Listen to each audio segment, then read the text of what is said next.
Hello friend, कैसे हैं आप लोग। तो आज का हमारा जो टॉपिक है आज का हमारा टॉपिक है बंधुता एवं विवाह के बारे में आज हम बात करेंगे। तो सबसे पहले बात यही आती है कि बंधुता एवं विवाह से आप क्या समझते हैं। तो बंधुता का मतलब होता है सगे संबंधी। इसका मतलब होता है सगे संबंधी होता है। जैसे एक ही परिवार के अलग अलग सदस्यों के लोग, यदि एक ही परिवार के अलग अलग सदस्यों के लोगों को लिया जाए तो आप उन्हें क्या कहेंगे। आप उन्हें कहते हैं ये हमारे संबंधी हैं, मतलब कि वो आपके ही परिवार के लोग हैं। और हम आज इसमें ये भी बात करेंगे कि उनके बीच में विवाह के किस प्रकार के संबंध स्थापित किए गए थे। तो आज हम इन दोनों ही बिंदुओं के ऊपर विस्तार से बात करेंगे। तो आइए चालू करते हैं इस टॉपिक को लेकर के। इसमें सबसे पहला जो पॉइंट है वह है परिवारों के बारे में जानकारी। देखो, परिवारों के बारे में जानकारी। तो यहाँ पर यदि हम बात करते हैं परिवार, तो आपको क्या पता है, यहाँ पर दो प्रकार के हमें परिवार मिल जाते हैं। पहला, जिसे हम कहते हैं संपन्न। संपन्न से मतलब है हमारा वह लोग या वह परिवार जो काफी ज्यादा रिच हैं या जिनके पास काफी बड़ी मात्रा में धन संपदा है, ऐसे लोगों को हम इसमें इंक्लूड करते हैं।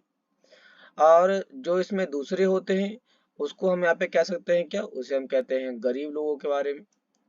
तो यहाँ पर संपन्न और निर्धन दोनों ही लोगों के बारे में जानकारियों का अध्ययन करेंगे। कहता है हम बहुधा पारिवारिक जीवन को सहज ही स्वीकार कर लेते हैं, क्योंकि हमारे परिवार के जीवन में जितने भी लोग होते हैं हम उन सभी को स्वीकार करते हैं। किंतु आपने देखा होगा कि सभी परिवार एक जैसे नहीं होते। मतलब हमारे परिवार में कुछ मामा मामी होते हैं, कुछ नाना नानी होते हैं, कुछ और भी उनके रिश्तेदार होते हैं। तो इन सभी के बीच में यदि संबंध को लेकर देखा जाए तो वो सभी संबंध एक जैसे नहीं होते हैं। पारिवारिक जनों की गिनती, एक दूसरे से उनका रिश्ता और उनके क्रियाकलापों में भी विभिन्नता होती है। कई बार एक ही परिवार के लोग भोजन और अन्य संसाधनों का आपस में मिल बांट कर इस्तेमाल करते हैं। मतलब कि सभी लोग आपस में एक ही चीजों को अलग अलग हिस्सों में तोड़ के बांटते हैं या यूज करते हैं। जैसे हम यहाँ पर यदि बात करने वाले हैं तो पांडव और कौरवों की बात कर लेते हैं। तो पांडव की यदि बात करते हैं तो पांडव 5 थे और ये पांचों लोग संसाधनों का आपस में बराबर बराबर हिस्सा बांटा करते थे और उसका इस्तेमाल भी किया करते थे। तो यहाँ पे कह सकते हैं कि ये लोग अपने संसाधनों का आपस में मिल बांट करके उपयोग किया करते थे, एक साथ रहते थे और काम भी करते थे और अनुष्ठानों को साथ ही संपादित करते थे। मतलब पूजा पाठ करना, अनुष्ठान का मतलब होता है पूजा पाठ करना। परिवार एक बड़े समूह का हिस्सा होते थे। परिवार एक बड़े समूह, तो बड़े समूह का मतलब क्या हो गया। तो आपको पता है हमारे पास होते हैं समाज। तो समाज में ही तो हमारा एक परिवार होता है। तो जो परिवार है वह परिवार इसी समाज का तो हिस्सा है। इसलिए हम यहाँ पर लिखते हैं कि परिवार एक बड़े समूह का हिस्सा होते हैं, जिन्हें हम संबंधी कहते हैं क्योंकि हम उन्हीं से जुड़े हुए होते हैं। तकनीकी भाषा का इस्तेमाल करें तो हम संबंधियों को जाति समूह कहते हैं। क्या कहते हैं, हम इन्हें जाति समूह के तौर पर स्थापित करते हैं या उनका इस्तेमाल करते हैं। अब ये जाति समूह का मतलब क्या हो गया।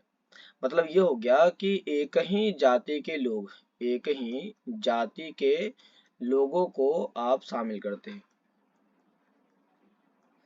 अब एक ही जाति के लोगों का मतलब ये हो गया कि जो पांडव होंगे और वो पांडवों के अंदर जितने भी लोग होंगे, चाहे वो 100 लोग हों या 1000 लोग हों या फिर इसमें 2000 लोग हों या फिर 10,000 लोग हों, तो जितने भी लोग होंगे वह एक ही जाति के लोग होंगे। ठीक है, क्योंकि वह एक ही जाति के समूह के अंदर रहते हैं या एक ही जाति के समूह के अंदर अपने काम को पूरा करते हैं। इसमें कहता भी है कि पारिवारिक रिश्ते नैसर्गिक और रक्त संबंध माने जाते हैं। मतलब हमारे परिवार के बीच के जो रिश्ते होते हैं, जो रिलेशनशिप होते हैं, वह नैसर्गिक मतलब कि वह कभी बदलने वाले नहीं होते हैं और उनका जो संबंध होता है वो खून से जुड़ा हुआ होता है। जैसे आपके माता पिता, आपके माता पिता के जो चाचा चाची होंगे वो भी तो खून से संबंध उनके जुड़े हुए होंगे, क्योंकि वह एक ही परिवार के हिस्से माने जाते हैं। किंतु इन संबंधों की परिभाषा अलग अलग तरीके से की जाती है, क्योंकि हम उनको अलग अलग तरीके से स्थापित करते हैं। जैसे वो तुम्हारी माँ है तो माँ की बहन क्या होगी, या फिर माँ का पापा क्या होगा, या फिर तुम्हारे पापा के मम्मी के भाई का क्या होगा। ऐसे जो संबंध है हम उनको स्थापित अलग अलग तरीके से करते हैं।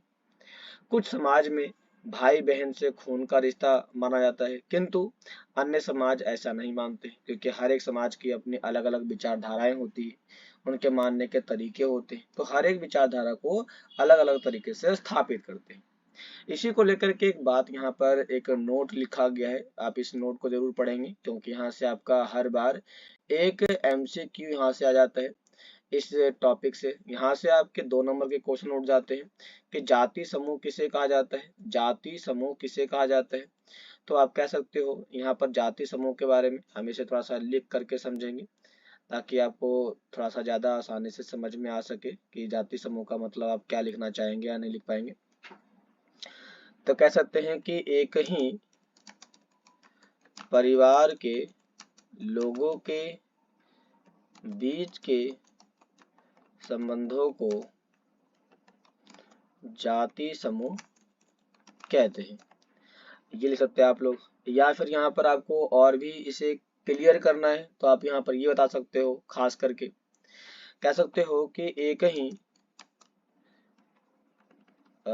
ही समूह के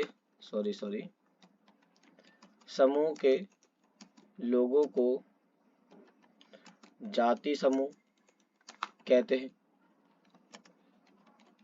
जिनका आपस में संबंध रक्त के साथ जुड़ा रहता है। तो आप इसके बारे में भी कह सकते हैं। तो ये 2 तरीके हो गए जिसमें से आप बता सकते हैं कि जाति समूह क्या होता है और क्या नहीं होता है। तो इस प्रकार से आप इनके बारे में विस्तार से बता सकते हैं कि जाति समूह क्या होते हैं और क्या नहीं होते हैं। ये जो क्वेश्चन है ये आपके क्वेश्चन यहाँ से आ जाते हैं 2 नंबर के। तो यदि आपके पास 2 नंबर का क्वेश्चन आता है तो आप आसानी से इसे बता सकते हैं। तो चलते हैं हम यहाँ पर कुछ नोट के बारे में। कहता है यहाँ पर कि परिवार और बंधुता के लिए प्रयुक्त शब्द, तो परिवार के लिए और सगे संबंधियों के लिए हम किस शब्द का उपयोग करते हैं। तो संस्कृत ग्रंथों में हम इसके लिए एक कुल का इस्तेमाल करते हैं। क्या इस्तेमाल करते हैं? कुल। मतलब पांडव, पांडव जो थे वह एक ही कुल के लोग थे। इसमें कहता है शब्द का प्रयोग परिवार के लिए और जाति का बांधवों के बड़े समूहों के लिए किया जाता है। तो यहाँ पर देखो हो गया क्या, अब एक ही परिवार के लोगों को कुल कहेंगे और एक ही समाज के लोगों को हम क्या कहेंगे? जाति कहेंगे। जैसे यहाँ पर अलग अलग जाति के लोग होते हैं, तो एक जाति में विभिन्न प्रकार के लोग होते हैं, तो उन्हें हम जाति के नाम से जानते हैं। और पीढ़ी दर पीढ़ी, पीढ़ी दर पीढ़ी का मतलब ये होता है कि मेरे से मेरे बेटों में, मेरे बेटों से उनके बेटों में, ये चलता रहता है। तो किसी भी कुल के पूर्वज इकट्ठे रूप से एक ही वंश के माने जाते हैं, मतलब कि उनका जो संबंध होता है वह एक ही कुल के बीचों में देखने को मिल जाता है। इसमें आगे कहता भी है कि आरंभिक समाजों, मतलब शुरुआती समय के जो समाज हुआ करते थे उन्हें हम कहते हैं आरंभिक समाज कहते हैं। इसके संदर्भ में इतिहासकारों को विशिष्ट परिवारों के बारे में जानकारी आसानी से मिल जाती है, क्योंकि जितने भी उस समय के परिवार थे उनको हम आसानी से इनके माध्यम से समझ सकते हैं। किंतु सामान्य लोगों के पारिवारिक संबंधों को पुनर्निर्मित करना मुश्किल हो जाता है। तो क्या कह रहा है? सामान्य लोगों को। देखो यहाँ पे ध्यान देना, 2 लोग के बारे में बताया गया, एक अमीर और दूसरा गरीब।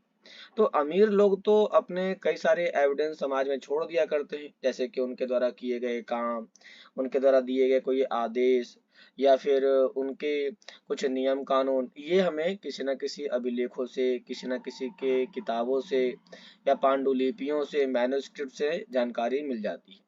लेकिन जो लोग समाज में काफी ज्यादा गरीब होते हैं वो लोग अपनी भावनाओं को, अपने विचारों को, अपने घर के नियम कानूनों को ये लोगों के बीच में शेयर नहीं कर पाते हैं, क्योंकि उनके पास इसका कोई साधन होता ही नहीं है। इसीलिए उनके बारे में जानकारी प्राप्त करना भी हमारे पास क्या होता है, काफी मुश्किल सा हो जाता है। इसीलिए कहा गया है कि सामान्य लोग, जो नॉर्मल पर्सन होते हैं, उनके परिवारों के संबंधों को दोबारा से स्थापित करना काफी मुश्किल होता है। इतिहासकार परिवार और बंधुता संबंधी विचारों का भी विश्लेषण करते हैं, ताकि हम उनके परिवारों के बीच में और उनके सगे संबंधियों के बीच में संबंधों को स्थापित करके उनके जाति, उनके वर्ग, इन सभी के बारे में जानकारी इकट्ठा कर सके। इसके लिए इसका इस्तेमाल किया जाता है। इसका अध्ययन इसलिए महत्वपूर्ण है क्योंकि इससे लोगों की सोच का पता चलता है। मतलब कि यदि हमने अपने समाज में कोई ऐसा काम किया जो हमारे लिए तो बेहतर है, तो हमारे लिए यदि वो बेहतर है तो समझ में ये भी तो आता है कि हमने यदि वो काम किया है तो वो हमारे व्यवहार का, हमारे कामों का, हमारे सोच का, हमारे व्यवहार में उपयोग होने वाली बेसिक चीजों का, इन सभी चीजों का यहाँ पर आसानी से पता चल जाता है, ताकि हम इसको आसानी से समझ सकते हैं और अपना भी सकते हैं। जैसे कि यदि आपकी कोई अपने दोस्त हो, मतलब कि दोस्त समझ रहे हो आप लोग, अब उस दोस्त के साथ यदि आप अध्ययन करते हो, उनके साथ रहते हो, तो आप उनके निजी जिंदगी के बारे में आसानी से समझ सकते हो कि वो कैसे थे, क्या काम करते हैं, कहाँ किस समय जाता है, क्या खाता है, क्या नहीं खाता है। तो आप उनके सोच के बारे में पता कर सकते हो। इसी प्रकार से जो यहाँ के इतिहासकार हुआ करते थे, उन लोगों ने भी यही काम किया। संभवतः इन विचारों ने लोगों के क्रियाकलापों को प्रभावित किया होगा। मतलब लोगों के क्रियाकलाप का मतलब होता है जो लोग काम करते हैं उनको प्रभावित किया होगा। इसी तरह व्यवहार ने विचारों पर भी असर डाला, क्योंकि हमारे जो व्यवहार होते हैं वो हमारी सोच के ऊपर निर्भर करता है।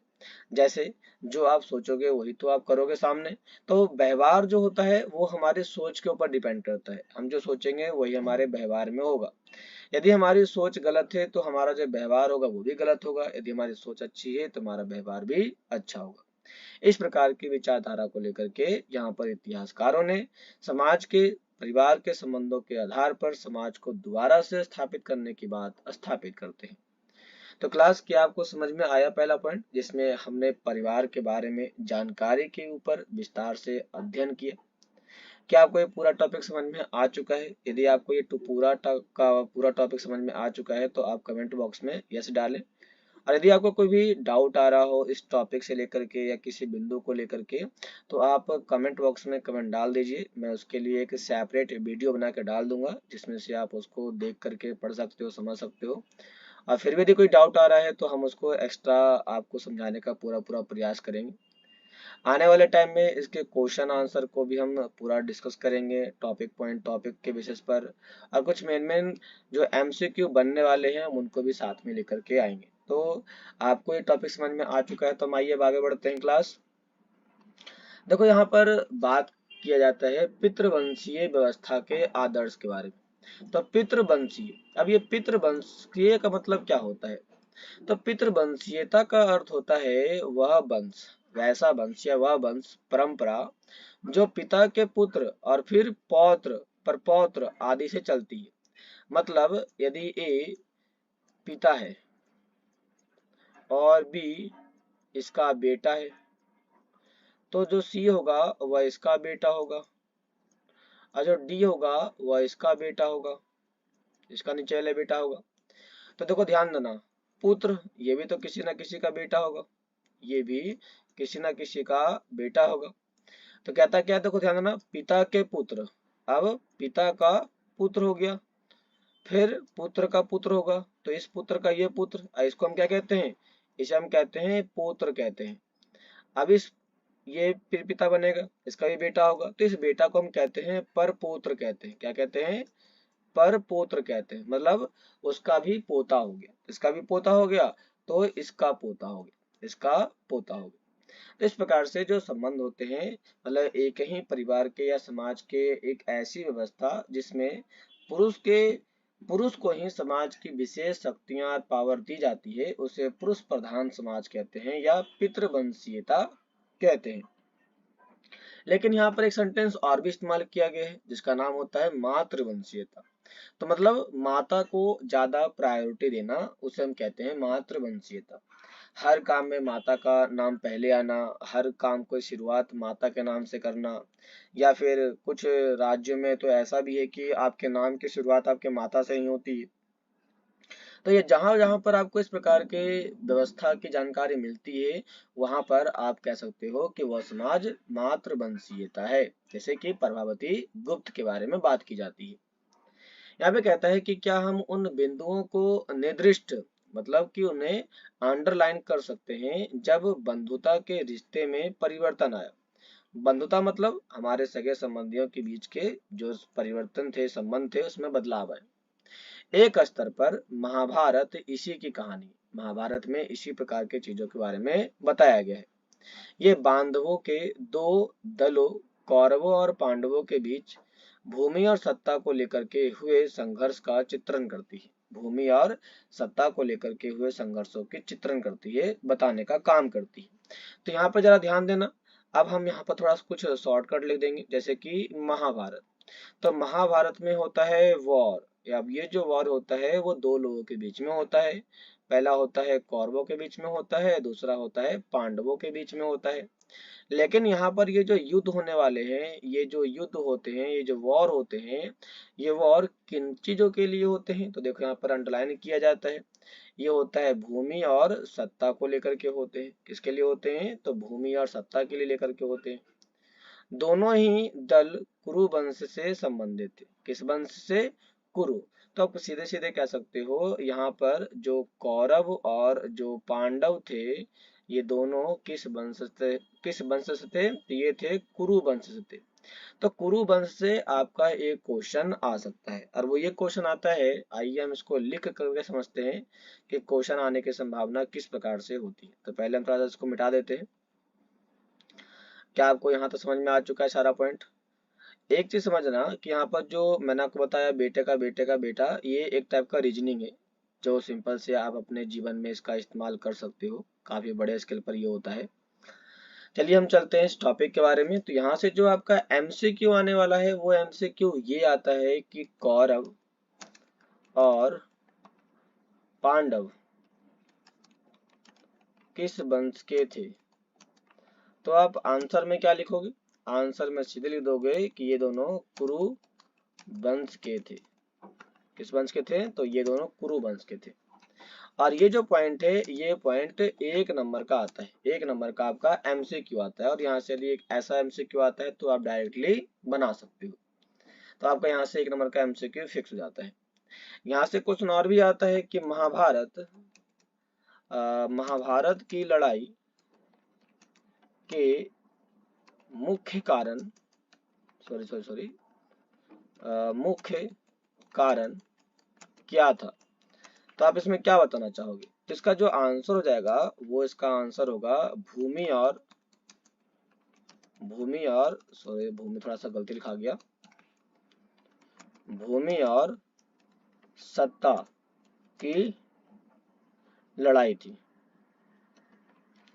तो आप इस प्रकार से इसके एमसीक्यू याद कर सकते हो, या फिर इसके आप एमसीक्यू लर्न कर सकते हो और इसको लिख सकते हो। ऐसे कुछ एमसीक्यू को आप लिखते चलेंगे ताकि आपको बाद में काफी ज्यादा फायदा मिल सके, और इसका बेनिफिट आपको आगे जाकर के मिलेगा। जब आप इसको आगे पढ़ेंगे तो आपको विस्तार से समझने में आ जाएगा। चलते हैं आगे। यहाँ से यदि हम देखें तो एक एमसीक्यू हमारा और भी बन सकता है, जैसे कि ये बनेगा हमारा कि पुरुष प्रधान, देखो पुरुष प्रधान को ही हम यहाँ पर लिख सकते हैं पितृ वंशिता, वंशिता का मतलब क्या होता है? इसका मतलब क्या होता है? तो सीधे कह सकते हो, इसका मतलब होता है पिता या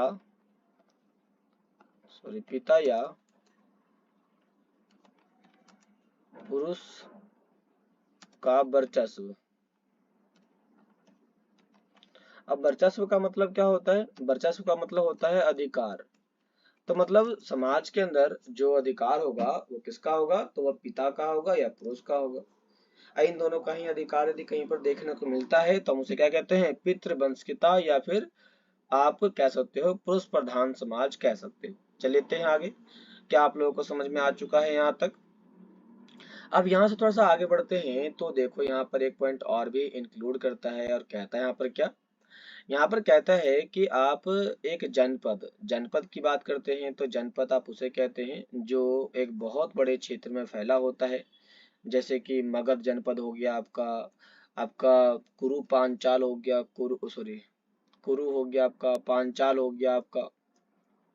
तो ये सब क्या थे, ये सब महाजनपद के तौर पर जाने जाते हैं।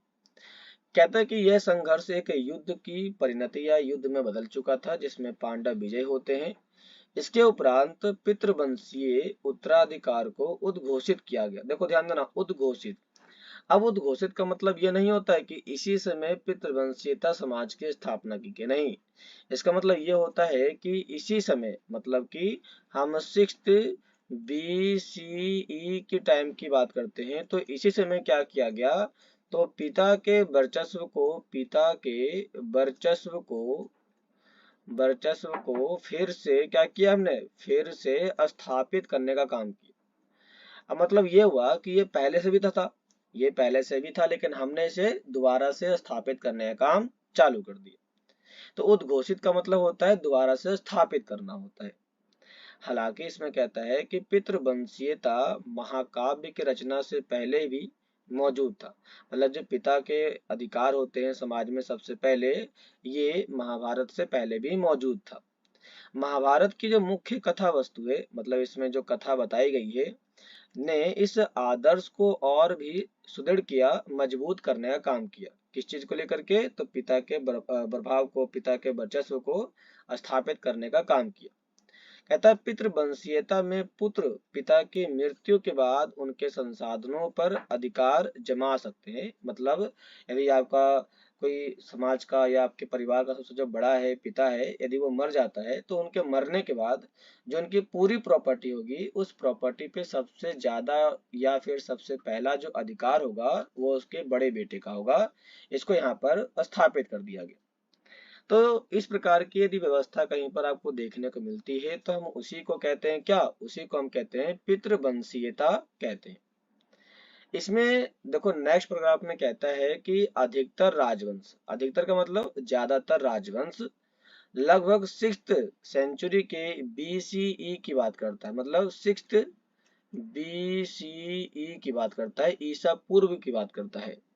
पितृवंशीयता प्रणाली का अनुसरण करते, मतलब 6th BC के टाइम में जितने भी राजवंश थे, इन सभी राजवंश के अंदर पिता के प्रभाव को विस्तार से दिखाया गया है और समझाया गया है। हालांकि इस प्रथा में अलग अलग प्रकार की विभिन्नताएं देखने को मिल जाती है। कभी पुत्र के ना होने पर एक भाई दूसरे का उत्तराधिकारी हो जाता है। जैसे कि आपको पता होगा, यहाँ पर हमारे समाज में कई बार ऐसा भी होता है कि किसी राजा का 2 पुत्र था, लेकिन एक पुत्र का जो बेटा है वो बेटा पैदा ही नहीं हुआ, तो जो दूसरा भाई होगा वह उस राज्य की संपत्ति का उत्तराधिकारी माना जाता था। तो कभी कभी बंधु बांधव का मतलब होते हैं कि यदि पहले भाई का कोई बेटा नहीं है लेकिन पहले भाई के बाद जो उसके सगे संबंधी होते हैं, अर्थात जो परिवार वाले होते हैं, वह परिवार वाले क्या होंगे, तो उसके संसाधनों का या फिर उसके परिवार के संपत्ति का उत्तराधिकारी माना जाता था। कुछ विशिष्ट परिस्थितियां, मतलब कुछ ऐसी भी समस्या या कुछ ऐसे भी हमारे इतिहास में समय देखने को मिलते हैं जब स्त्रियों को भी यहाँ पर परिवार में उत्तराधिकार की संपत्ति दी गई थी।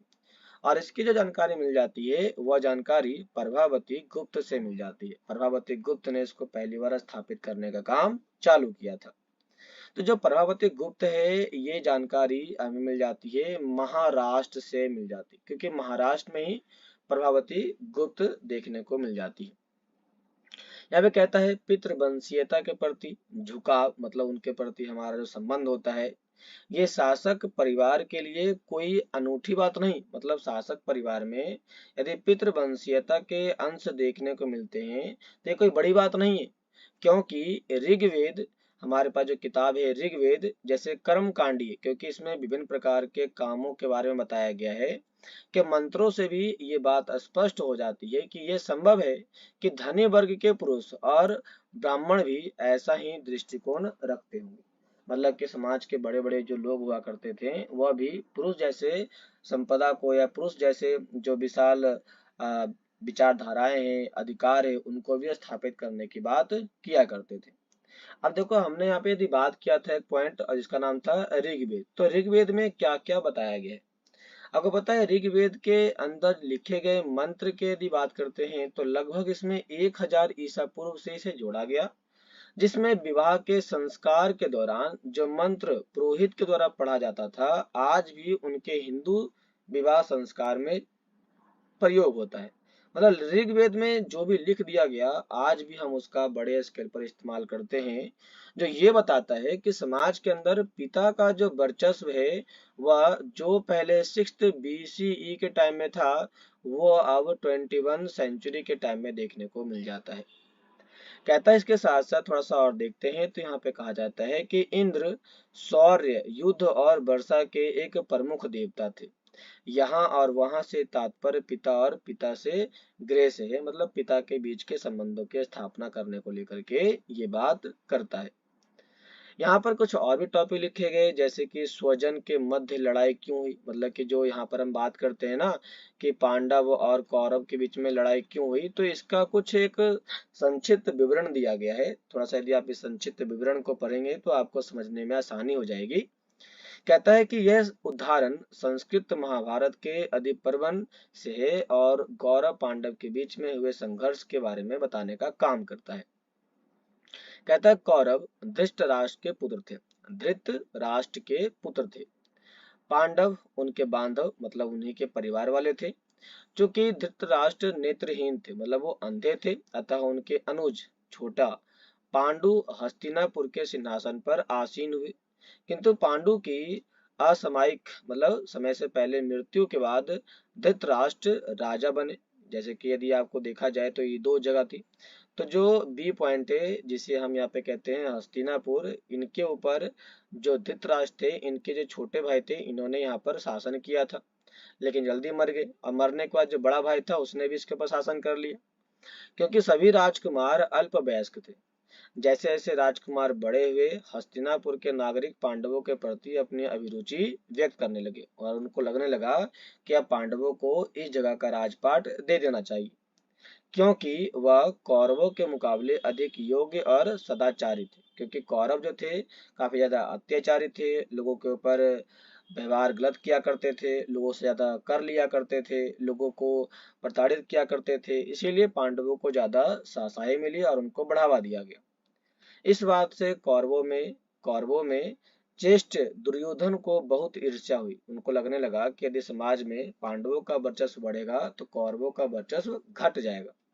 और वो अपने पिता के पास गया और बोला, हे भूपति, अपूर्णता के कारण आपको सिंहासन पर बैठने का अधिकार नहीं है, क्योंकि आप पूरी तरह से राजा बनने लायक नहीं हो। हालांकि यह आपको प्राप्त हो गया। यदि पांडव पांडु से यह विरासत प्राप्त करते हैं तो उनके बाद उनके पुत्र, पौत्र और फिर परपौत्र इस पैतृक संपत्ति के उत्तराधिकारी या अधिकारी हो जाएंगे। पांडव के बाद उनके बेटे आएंगे और उनके बेटे के भी बेटे आएंगे, तो वो लोग इस पूरे के पूरे संपत्ति के ऊपर अपना अधिकार स्थापित कर लेंगे और हम तथा हमारे पुत्र इस राज्य के उत्तराधिकारी से बेदखल हो जाएंगे, क्योंकि उनको तो कोई अधिकार मिलेगा ही नहीं। इस प्रकार से वो संसार में क्षुद्र समझे जाएंगे, मतलब संसार के अंदर उनका जो अधिकार होगा वो बहुत ही छोटा होगा।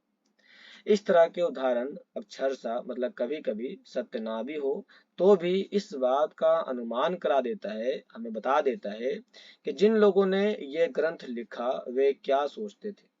कभी कभी जैसे कि यहाँ प्रकरण में परस्पर विरोधी विचार मिलते हैं, मतलब कि उनके जो गलत विचार हुआ करते थे उनके संबंध हमें यहाँ पर बड़े स्केल पर देखने को मिल जाते हैं। इसके साथ साथ हमारे पास आज का नेक्स्ट पॉइंट है और वो है विवाह के नियम। लेकिन उससे पहले क्या आपको ये जो 2.2 हमने जो टॉपिक पढ़ा जिसमें हमने बात किया पितृवंशीयता के बारे में, क्या आपको ये टॉपिक समझ में आई अच्छे से? यदि आपको टॉपिक समझ में अच्छे से आ चुकी है तो अच्छी बात है। यदि आपको टॉपिक समझ में नहीं आई है तो आप इससे संबंधित जो भी पॉइंट है आप इसके नीचे दिए गए कमेंट बॉक्स में डाल सकते हैं। यदि भी आपको ये टॉपिक पूरी तरह से समझ में आ चुका है तो इस टॉपिक्स बॉक्स के नीचे वाले वीडियो के नीचे आप यस डाल करके सेंड कीजिए, हमें बहुत खुशी होगी। तो आज के लिए हम इतना ही रहने देते हैं। हम इसके बाकी के 2 पॉइंट, जैसे कि हमारे पास नेक्स्ट पॉइंट होगा विवाह के नियम, और दूसरा हमारे पास होगा स्त्री के गोत्र के बारे में, हम इसे नेक्स्ट वीडियो में पूरा करेंगे, क्योंकि फिर ये वीडियो काफ़ी ज़्यादा लंबी हो जाएगी तो पढ़ने में आपको थोड़ा सा बोरिंग हो सकता है। इसीलिए हम इस वीडियो को यहीं पर स्टॉप करते हैं और नेक्स्ट क्लास में हम इसी के साथ नेक्स्ट वीडियो के ऊपर चर्चा करेंगे। तो आज के लिए इतना ही, मिलते हैं नेक्स्ट क्लास में, तब तक के लिए धन्यवाद।